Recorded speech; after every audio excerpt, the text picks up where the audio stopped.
और जो दिल से भक्ति करता है, जिसको परमात्मा के प्रति, गुरु के प्रति अंधी श्रद्धा, अटूट विश्वास, अथाह प्रेम रहता है, तो उसका कार्य पूर्ण होगा, ये 100% गारंटी है। पर टूटा हुआ विश्वास नहीं होना चाहिए। टूटा हुआ विश्वास कैसे? जैसे पहले के जमाने में एक टेलीफोन बूथ आता था, उसमें 1 रुपए का कॉइन डालिए तो आप जिसका भी नंबर डायल करते हैं उनसे बात हो जाती थी। अब उसमें अठन्नी डालिए तो क्या बात होगी? नहीं होगी ना। इसी प्रकार उस प्रभु परमात्मा पर पूर्ण समर्पण, पूर्ण विश्वास, अंधी श्रद्धा, अटूट विश्वास, अथाह प्रेम रखेंगे, प्रभु परमात्मा किसी न किसी के गट में लहर उठा के आपके सारे कार्य को करवा देंगे। पर हम विश्वास ही नहीं कर पाते, अधीर हो जाते हैं, मनुष्य के अंदर संतोष ही नहीं है। वो कहता अरे हम सत्संग जाते हैं लेकिन मेरे साथ ऐसा हो रहा है। देखिए कितने लोग नहीं आए, कुछ ना कुछ बातें आ जाती हैं तो उनके अंदर ये भाव जाता है कि हम सत्संग जाते हैं फिर भी हमारे साथ गलत हो रहा है। अरे आप ये क्यों नहीं सोचते कि आपने किसी जन्म में किया होगा? अब आप सत्संग में आ रहे हो तो उसका लेखा जोखा प्रभु परमात्मा बराबर कर रहे हैं, क्योंकि आपको परमात्मा से मिलाकर एक कर रहे हैं। ये इंसान नहीं समझ पाता, सोचता मैं सत्संग जा रहा हूँ फिर भी मेरे साथ गलत हो रहा है। ये गलत है, ऐसा कभी मत सोचिए। वो तो आपको शुद्ध पाक पवित्र कर रहा है। और जो ज्ञानी होते हैं ना, उनके पास और जल्दी जल्दी विपरीत परिस्थितियाँ आती हैं, शारीरिक, मानसिक, आर्थिक। और ज्ञानी ये नहीं घबराता कि मैं सत्संग जाता हूँ तो मेरा कार्य नहीं हो रहा है, और जल्दी जल्दी वो परिस्थिति आती है ताकि आपके सारे कर्म कट जाए, आप शुद्ध पाक पवित्र हो जाइए, आप परमात्मा से मिलकर एक हो जाइए।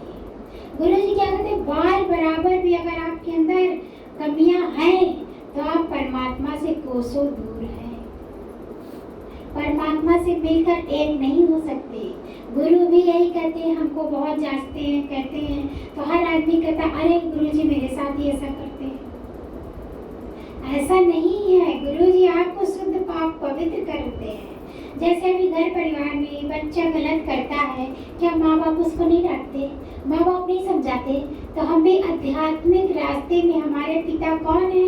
हमारे सच्चे सतगुरु हैं। कुछ बातें होती हैं तो आपको टोकेंगे, बजाएंगे, आप उसे उल्टा सीधा भी चलेंगे, आपको लगेगा अरे मैं तो इनको भगवान की तरह मानता हूँ, ये मेरे साथ ऐसा कर रहे हैं। वो आपको सही करने के लिए कर रहे हैं। उतनी समय में लगता है खराब, लेकिन बाद में जो समय बीतता है लगता है सच में अगर आज गुरु जी ऐसा ना करे होते तो क्या हमारा जीवन बन पाता? जो हमारे विपरीत चलता है वही तो हमें उठाता है। अभी सब लोग प्यार करें तो उसी प्यार में हम लेकर बैठे रहेंगे। इसी में भगवान विपरीत व्यक्ति को भी डालता है।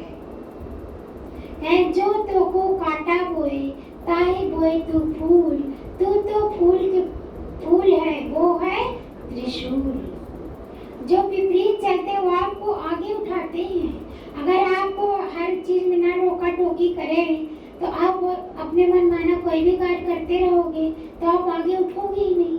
अगर अभी आपको कहें अरे आप ऐसे हो वैसे हो, तो अंदर में और वो मनुष्य का ये प्रवृत्ति होता है कि अंदर में और जिद हो जाता है, ये करके दिखाएंगे, कैसे वो आगे उठ जाता है। जब उठ जाता है तो एक दिन नाम होने लगता है तो वही आपको नमन करते हैं कि और वो शुक्राना गाता है कि अगर आज ये मेरे विपरीत ना चलते तो मेरे अंदर वो जिद ना आता और मैं वो कार्य को ना करती, मैं वहीं की वहीं रह जाती। तो जो विपरीत चलते हैं उसका शुक्राना गाइए। हमें आगे उठाने के लिए वो ऐसा करते हैं, वो खुद नहीं करते, परमात्मा करवाते हैं। दादा भगवान अपने नौकर को रखे थे, नौकर को रखे जब मैं बैठने चलूं तो मेरे चारपाई को खड़ा कर देना, जब मैं कपड़ा मांगू तो मुझे कपड़ा फेंक कर देना, या मत देना कि जाओ तुम खुद ही ले लो। जब मैं कोई सामान मंगाऊं तो कहना मैं नहीं जाऊंगा, आपका काम है आप करो। तो देखिए मुझे वो बातें लगती है कि नहीं। अगर लग रही है तभी हम ज्ञान से दूर है, हमारे अंदर ज्ञान वो गया ही नहीं है। अगर नहीं लग रही है समझ लीजिए वो ज्ञान हमारे अंदर विराजमान हो गया। अगर बातें न लगे या एक क्षण के लिए लगे और हट जाए, समझ लीजिए आपकी स्थिति ज्ञान में ऊंची उठ रही है। हर इंसान सोचता है इतने दिन सत्संग सुनने जाते हैं, क्या हमारी स्थिति बन रही है? आप अपने काफी खुद जांच सकते हो। कैसे? जैसे मान लीजिए कोई कुछ बोला, एक क्षण के लिए लगा, फिर उसके बाद जाने दो, कोई बात नहीं, समझ लीजिए आपकी स्थिति ऊंची हो गई, आप ज्ञान में आगे बढ़ रहे हो। खुद जांचिए। आज गुरुजी हम सबको यही कहते हैं। अब पहले क्या होता था, कोई बात करते थे पत्थर की लकीर हो जाती थी, इसके दरवाजे पे कभी पैर नहीं रखेंगे। क्या आज ऐसा होता है? लगता है छोड़ो, जाने दो। अगर इसके अंदर जो उसके अंदर जो है वो दे रहा है, हमारे अंदर अच्छे स्वभाव संस्कार हम दे रहे हैं, हम अपने ज्ञान की खुशबू फैलाएं, कोई बात नहीं, ऐसा भी होता है। अगर ऐसा हो